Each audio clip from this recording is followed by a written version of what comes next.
সতে পটেটো, একটা ভাজি আছে, পেয়ারা কাঠ, তরমুজ কাঠ, পরোটা,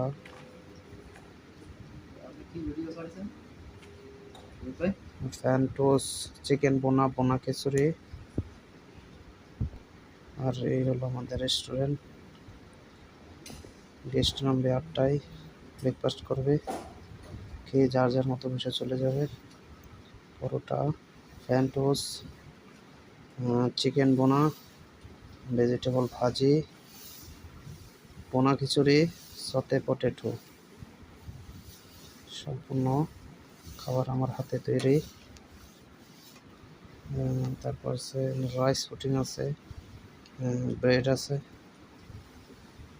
সকালে অস্থির ব্রেকফাস্ট। শুধু বৃষ্টির জন্য অপেক্ষা করতেছি। আজকে ভেজিটেবল ক্লিয়ার স্যুপ আছে, জুস আছে, আনারসের জুস। এটা আমাদের